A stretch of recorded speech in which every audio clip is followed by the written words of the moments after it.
as a doctor, I wasn't trained thinking theoretically or within frameworks. I was taught, this is the problem, this is the solution.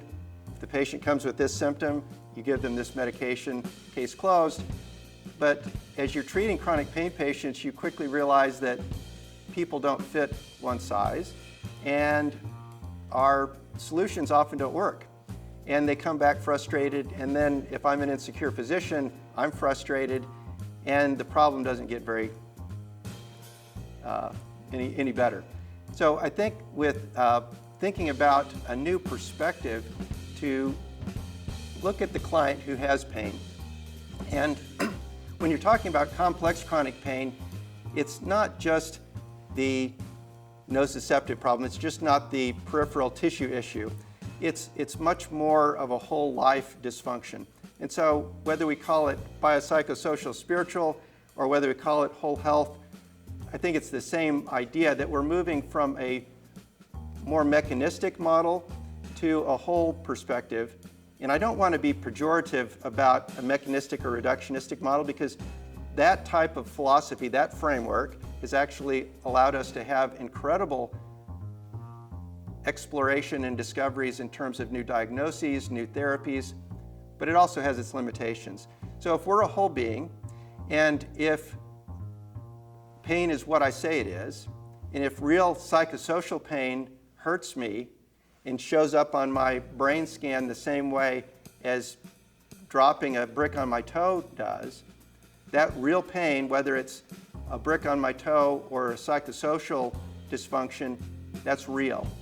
And if I'm misdiagnosing that real pain and saying, oh, you have real pain, here's the solution to the real pain. Let's say I'm on opioids and the solution is, well, you must need more opioids. Then I can get into trouble, because opioids have a diverse number of effects. They're actually anxiolytic medicines. They actually partially, temporarily treat depression, but then can have other side effects at high doses or in unfortunate combinations of medications.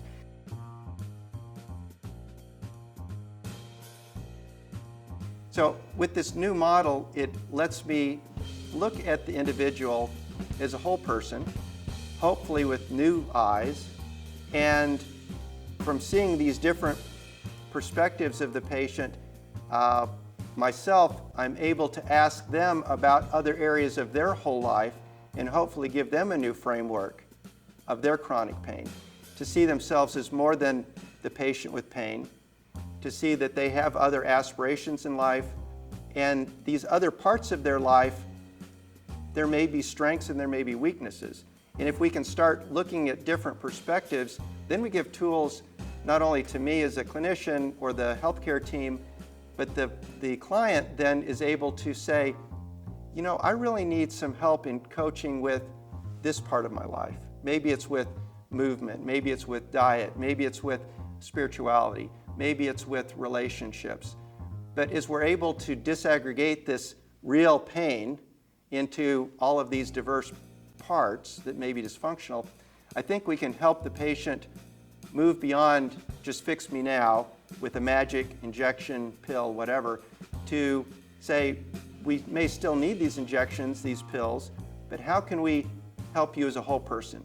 And how can we bring coaches and help address specific areas that you would like to strengthen in your own life?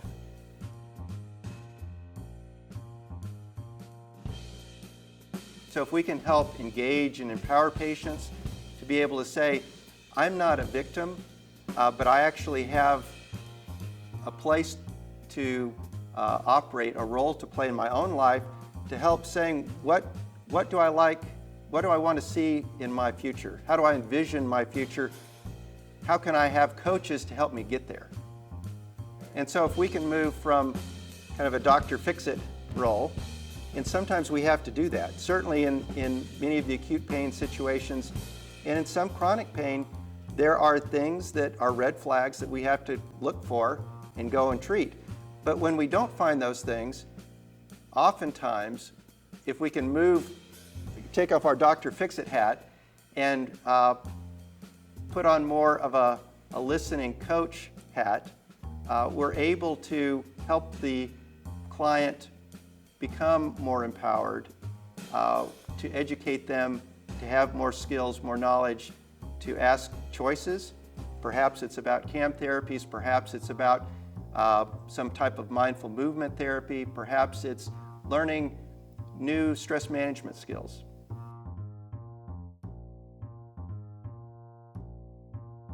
I just think that it's very fascinating that the brain is not a fixed entity. We now know that the brain is continuing to mature until we're at least 25 years old, maybe older for us men. But then it continues to change. And it's not just that by what we think and do or pills that we take that the brain chemistry is changing, but we're actually rewiring connections between neurons. So I like to think of this in terms of a whole health or a biopsychosocial spiritual framework. And to get buy-in to that, I'm going back to the biomedical model to say that we do see changes on functional MRI. We do see changes in rat studies where we can see that the brain is actually changing. There's actually rewiring depending on what we're doing or not doing, what we're thinking or not thinking. So by us, in the case of cognitive behavioral therapy, being more aware of stinking thinking, perhaps negative thoughts that are causing a downward spiral and actually changing my brain, and being able to be aware of that and being able to say, I actually have the power to not continue that thought. And I could adopt another thought. And as I practice that, and as I practice stress management, other healthy lifestyle choices, my brain actually is benefiting. And it's a gradual process, but there's a possibility of actually regaining some impaired brain function where it's healthier. And so I think that that's a very hopeful, positive thing for a patient with chronic pain. And we've got many examples now where people within our panels have gone through this recovery, this healing process, and they can be, awesome role models and examples for patients who feel pretty stuck and helpless, hopeless. And it's hard to kind of get out of that rut. So to have somebody who's already gone through that and to be able to point to them is very encouraging. So kind of a peer and support group relationship can help in that transition. The brain is an amazing organ, and it's part of a grand whole that makes us an individual being.